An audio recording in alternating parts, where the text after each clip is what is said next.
अस्सलाम वालेकुम जी। रजब भट्ट के साथ क्या लाहौर में भी 6 तारीख को ऐसे ही होगा जैसे कराची में हुआ? रजब भट्ट का एक बयान सामने आता है जिसके अंदर वो कह रहे हैं कि जनाब एडवोकेट मियां बिलाल साहब की जानिब से मुझे एक पैगाम मौसूल हुआ है, आपने वही वाली खुशबू लगा के लाहौर कोर्ट में आना है जो लगा के आप कराची गए थे। आपको चाय भी पिलाएंगे, माफी भी मंगवाएंगे और आपका सॉफ्टवेयर भी अपडेट करेंगे। रजब भट्ट की वीडियो में वाज़ेह तौर पे देखा जा सकता है कि ये कह रहे हैं कि मैं वही खुशबू लगा के कोर्ट में आऊंगा 6 तारीख को, आपने मुझे चाय भी पिलानी है, मेरा सॉफ्टवेयर भी अपडेट करना और माफी भी मंगवा के दिखानी है। आपको क्या लगता है रजब भट्ट वर्सेस वुकला होने जा रहा है? मेरे ख्याल से ऐसा नहीं होना चाहिए क्योंकि इस केस की शुरुआत हुई थी 295A और 295C से। ये जो एडवोकेट मियां बिलाल साहब हैं इन्होंने इन पर रिट दायर की थी और एक केस पे इन्होंने अपनी आवाज़ बुलंद की थी कि जिसके अंदर नामूस रिसालत पे इन्होंने उसकी प्रोटेक्शन के लिए इन पर एक आवाज़ उठाई थी कि जो 295 रजब भट्ट ने अपनी एक प्रोडक्ट लॉन्च की थी और उसके बाद उनसे कुछ अल्फाज भी इस तरह की अदायगी हो गई कि पूरे सोशल मीडिया पे वावेला मच गया। उस केस की माफ़ी रजब भट्ट ने खाना काबा में जाके भी मांगी, मुख्तलिफ फ़िक़्हा के उलमा इकराम को साथ बिठा के भी मांगी कि लाइल्मी में मुझसे गलती हो गई है, लिहाजा मैं हर मुसलमान से माफ़ी चाहता हूँ कि मुझसे गलती हो गई है। ये जनाब वो केस चल रहा है 295A जिसमें कराची के अंदर जब इनको तौहीने मज़हब पे बुलाया गया और जो रिट वहाँ पर रियाज सुलंगी साहब एडवोकेट हैं उन्होंने दायर की हुई थी, उस केस के हवाले से जब कराची कोर्ट के अंदर हाथापाई हुई वुकला और रजब भट्ट के दरमियान तो अच्छी भली दुर्गत बना दी गई रजब भट्ट साहब की, चपेड़े मुक्के मारे गए, 1.5 घंटे तक कोर्ट के अंदर बिठाया गया और रजब भट्ट का कहना यह है कि सारे दरवाजे बंद कर दिए गए थे कि अंदर कोई आ ना पाए।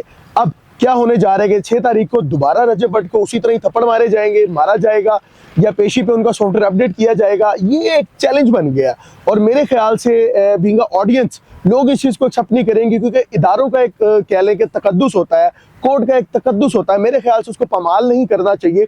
और जो वुकला हजरात हैं वो इस कौम का असासा है क्योंकि वहाँ लोग इनके पास अपने इंसाफ की फरहमी के लिए जाते हैं, अपनी दाद रसी के लिए जाते हैं, अपने केसेस को लेके जाते हैं कि हमें इंसाफ नहीं मिल रहा, आप हमें इंसाफ दिलवाएं। तो मेरे ख्याल से ये चीज़ बिल्कुल नहीं होनी चाहिए कि आप वहाँ पर मारामारी करें। और यूट्यूबर रजब भट्ट एक बहुत ही मारूफ शख्सियत है पाकिस्तान की, लोग उनको जानते हैं, बड़े अच्छे खासे सोशल मीडिया पे उनके फॉलोअर्स हैं, सब्सक्राइबर्स हैं और वावेला रहता है कि बहुत ज़्यादा पैसे कमा रहे हैं और आए ना आए दिन सुर्खियों में रहते हैं। कोई ना कोई इनकी तरफ से ऐसी बात निकली रहती है कि लोग उसको तनकीद का निशाना बना के इनकी तरफ अपनी तोपों के रुख कर देते हैं। लेकिन रजब भट्ट की तरफ से जो अभी मतनाज़ा बयान आया है कि जनाब मैं 6 तारीख को आऊँगा, आप मेरा सॉफ्टवेयर अपडेट करें, आप मुझे चाय पिलाएं, आप मुझे माफ़ी मंगवाएं, तो मंगवा के दिखा दें। तो मेरे ख्याल से अना नहीं होनी चाहिए और मेरे ख्याल से इन चीज़ों को सॉर्ट आउट करना इसका हल है, ना कि मेरे ख्याल से एक दूसरे को मारना और इस तरह का वावेला बना के कोर्ट्स की तकद्दुस को पामाल करना। क्योंकि वहाँ मुअज़्ज़िज़ जज साहिबान बैठे होते हैं जो कि इंसाफ करते हैं और मेरिट पे फैसला दे के लोगों को इंसाफ फराहम करते हैं। तो वो एक अमन की जगह है, वहाँ लोग इंसाफ लेने जाते हैं। कोर्ट के अंदर मेरे ख्याल से दंगा फसाद और उसको एक बैटल फील्ड ना बनाई जाए, वहाँ पर लोगों के साथ वो रवैया इख्तियार किया जाए कि उनको इंसाफ की फरहमी आसानी से मिले और जो गिल्टी है जिसने गलत किया है तो उसको तख्ता इज़ार पे लटकाया जाए। तो इस बात का सिर्फ मकसद इतना था कि मियां बिलाल एडवोकेट साहब और रजब भट्ट इनके दरमियान दोबारा कोई तनाज़ा बनने से बेहतर है। तो आज से पहले इन पर जब केस करवाया था मियां बिलाल साहब ने तो उसके बाद इनको बुला के इनकी सुलह भी हुई थी, वो वीडियोज़ भी सोशल मीडिया पर सबने देखी। अब उसके बाद इनके अंदर ऐसा क्या हुआ?